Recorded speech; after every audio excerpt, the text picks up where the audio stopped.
გოგოებო, არავის არ მიაქციოთ ყურადღება. უბრალოდ ჩვენ რომ კარგად ვართ, ბევრს არ უხარია ამ სკოლაში, რატომღაც არ ვიცი. ხო დიანა, უბრალოდ უნდა დავივიწყოთ სხვა ყველა და თუ ვინმე რამე სიტყვის ისე მოვიქცეთ, თითქოს არაფერი არ გვესმის. ხო, დამღალეს უკვე. გოგოებო, შეხედეთ. დიანა, ახლა შენია. საიდუმლო. ნახვამდის? გოგოებო, ხო ხედავთ, მოღალატე არ დაწნარებულა, ტყუილი იყო. გაოცებული ვარ. აი ეს რა, ახლა ყველაფერი თავიდან დაიწყება. საკმარისია, აი თუ არ უნდა აღიაროს ამ მოღალატეს, კიდევ ერთი გამოსავალია.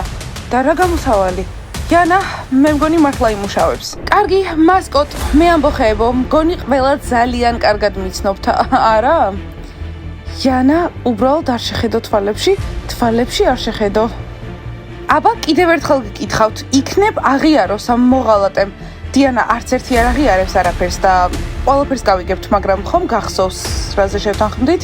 კი, ლეილა, ყველაფერი მახსოვს, ყველაფერი ისე იქნება, როგორც ვთქვით. ხო, დიანა, ვიპოვით ამ მოღალატეს და იანა დაუბრუნდება. ვირთხებს, როგორც ძველად იყო. ანჯარა გახსენი, ძალიან ცხელა. ლეილა, ამას თუ ამბობს, ესე იგი პრობლემა გვაქვს. ჯანდაბა, რაში არის საჭირო ეს მოღალატეობა თუ რაც არის? და მე თუ გავცივდი და არ მოვედი სკოლაში, ეგრევე ჩემზე იფიქრებთ, ხო? დამშვიდდით, ლეილა არის სკოლის ჟურნალისტი, ასევე ვირთხა, უცბად გადაჭრის ამ პრობლემას. ხო, დიანა, ამ მოღალატის სახელს იპოვი შენს კარადაში თეთრ კონვერტში. თეთრ კონვერტში?